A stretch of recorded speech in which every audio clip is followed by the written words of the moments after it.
Hello, welcome tonight to Cindy's Reading Corner. I'm so glad you've joined us. Tonight we are starting our Christmas special. We're going to read How the Grinch Stole Christmas tonight.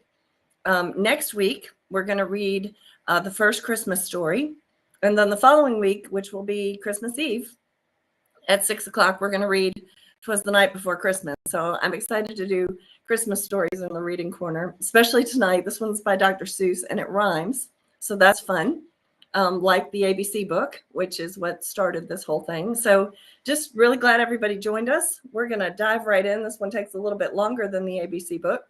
So we're going to dive right in, make sure I can get the book in the screen here, and start reading How the Grinch Stole Christmas. You ready? Every Who down in Whoville liked Christmas a lot. But the Grinch, who lived just north of Whoville, did not. The Grinch hated Christmas, the whole Christmas season. Now, please don't ask why. No one quite knows the reason. It could be his head wasn't screwed on just right. It could be perhaps that his shoes were too tight. But I think that the most likely reason of all may have been that his heart was 2 sizes too small.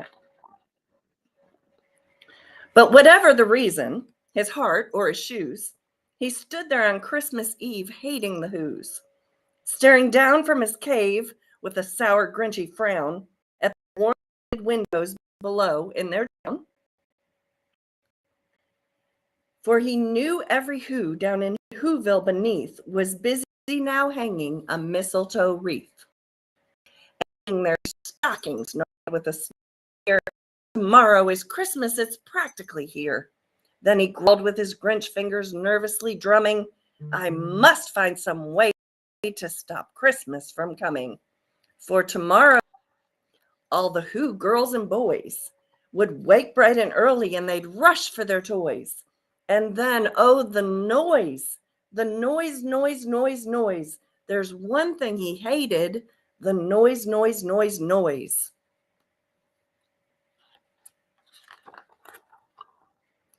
Then the Who's young and old would sit down to a feast, and they'd feast, and they'd feast, and they'd feast. They'd feast on Who pudding and rare Who roast beast, which was something Grinch couldn't stand in the least. So here's all the Who's sitting at the table, eating their feast. And then they'd do something he liked least of all. Every Who down in Whoville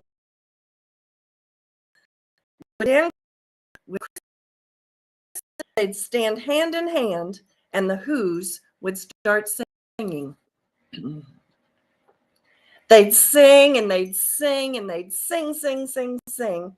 And the more the Grinch of this Who Christmas sing, the more the Grinch thought, I must stop this whole thing. Why, for 53 years I've put up with it now. I must stop this Christmas from coming. But how? And then he got an idea, an awful idea. The Grinch got a wonderful, awful idea. I know just what to do. The Grinch laughed in his throat, and he made a quick Santa Claus hat and a coat.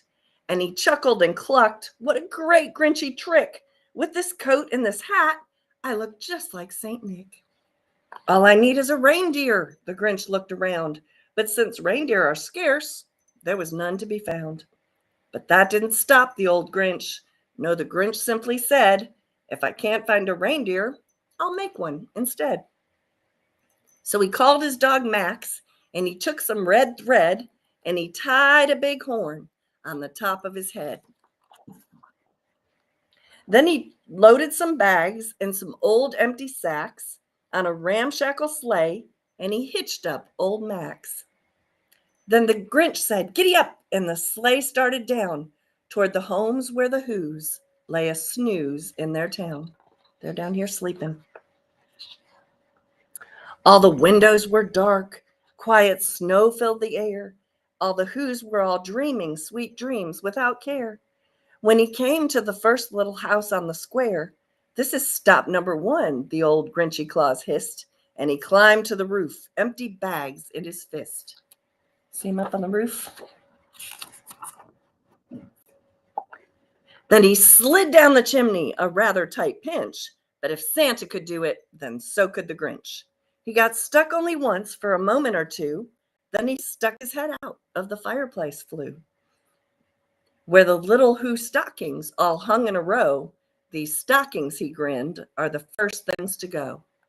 See them all sleeping? Then he slithered and slunk with a smile most unpleasant around the whole room, and he took every present: pop guns and bicycles, roller skates, drums, checkerboards, tricycles, popcorn, and plums. And he stuffed them in bags. Then the Grinch very nimbly stuffed all the bags one by one up the chimney. He put everything in the bags. Then he slunk to the icebox. He took the Who's feast. He took the Who pudding. He took the roast beast. He cleaned out that icebox as quick as a flash. Why, that Grinch even took their last can of Who hash. He took all their food. Then he stuffed all the food up the chimney with glee. And now, grinned the Grinch, I will stuff up that tree. See him stuffing it up the chimney? And the Grinch grabbed the tree and he started to shove when he heard a small sound like the coo of a dove. He turned around fast and he saw a small Who. Little Cindy Lou Who was not more than 2. The Grinch had been caught by this tiny Who daughter who'd got out of bed for a cup of cold water. She stared at the Grinch and said, "Santa Claus, why? Why are you taking our Christmas tree? Why?" But you know that old Grinch was so smart and so slick, he thought up a lie, and he thought it up quick. "Why, my sweet little tot," the fake Santa Claus lied, "there's a light on this tree that won't light on one side. So I'm taking it home to my workshop, my dear. I'll fix it up there, and I'll bring it back here." His fib fooled the child, and he patted her head, and he got her a drink, and he sent her to bed. And when Cindy Lou Who went to bed with her cup, he went to the chimney and stuffed the tree up.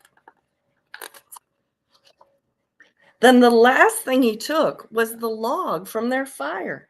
He went up the chimney himself, the old liar. On their walls he left nothing but hooks and some wire. And the one speck of food that he left in the house was a crumb that was even too small for a mouse. Then he did the same thing to the other Who houses, leaving crumbs much too small for the other Who's mouses. It was 1/4 past dawn, all the Who's still abed, all the Who's still a snooze, and he packed up his sled. Packed it up with their presents, the ribbons, the wrappings, the tags and the tinsel, the trimmings, the trappings. That is a full sled, and poor little Max has got to pull it back up the hill. You see him? See him? Then 3,000 feet up the side of Mount Crumpet, he rode with his load to the tip top to dump it. Pooh-pooh to the Who's, he was grinchiously humming. They're finding out now that no Christmas is coming. They're just waking up. I know what they'll do. Their mouths will hang open a minute or two. Then the Who's down in Whoville will all cry boo-hoo.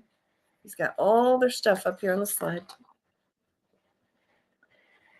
"That's a noise," grinned the Grinch, "that I simply must hear." So he paused, and the Grinch put a hand to his ear. And he did hear a sound rising over the snow. It started in low, and it started to grow. But the sound wasn't sad. Why, the sound sounded merry. It couldn't be so, but it was merry, very. He stared down at Whoville. The Grinch popped his eyes. Then he shook. What he saw was a shocking surprise. Every Who down in Whoville, the tall and the small, were singing without any presents at all. He hadn't stopped Christmas from coming. It came. Somehow or another, it came just the same.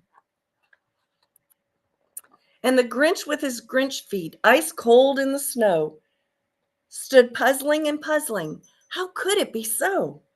It came without ribbons. It came without tags. It came without packages, boxes, and bags. And he puzzled 3 hours till his puzzler was sore. And the Grinch thought of something he hadn't before. Maybe Christmas, he thought, doesn't come from a store.